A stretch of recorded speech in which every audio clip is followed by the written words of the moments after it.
Here, an inquiry looking into how the UK has handled the COVID-19 pandemic is launched today.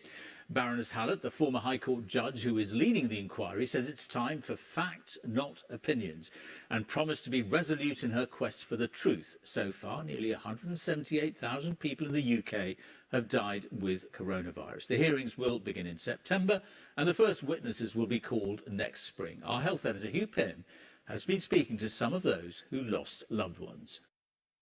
John died with COVID in April 2020. He was 80.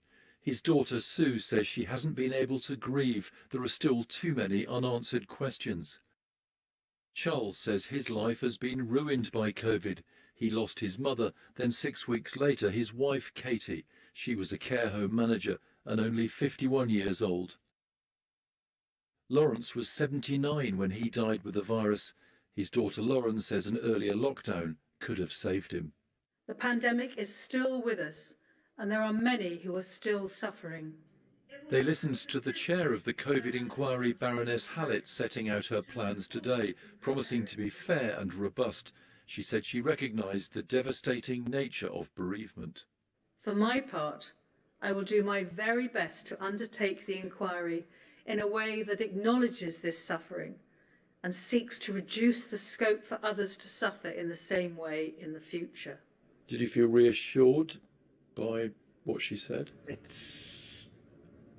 What she said sounds good. It's early days. I am hopeful. They announced the inquiry was supposed to happen in the spring, and then it's now July.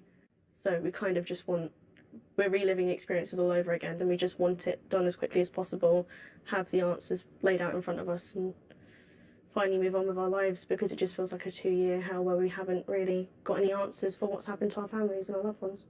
I think bereaved families need to be at the heart of this. It needs to take in our views, and yes, it's going to be a long process, but I think she's going to be thorough. She's going to leave no stone unturned, which is what we really need. Baroness Hallett said she was determined to conclude the inquiry work as quickly as possible. Families say they want answers, not apologies. I don't want an apology from the government. I want them to learn lessons. If they were truly sorry, they'd have been honest in the early days of the pandemic. We don't accept his lessons apology. to be learned, so no one has to go through what we've been going through for the last 2 years. It won't bring our loved ones back, we know that, but we don't want it to happen to anyone else. We just want our loved ones to finally rest in peace. I'd like to see them recognise the mistakes that were made and correct them with future pandemic responses, so we don't do the same things that we've done this time around, so we don't get it so badly wrong. And that was Charles Persinger ending that report from our health editor, Hugh Pym. Now, the time is exactly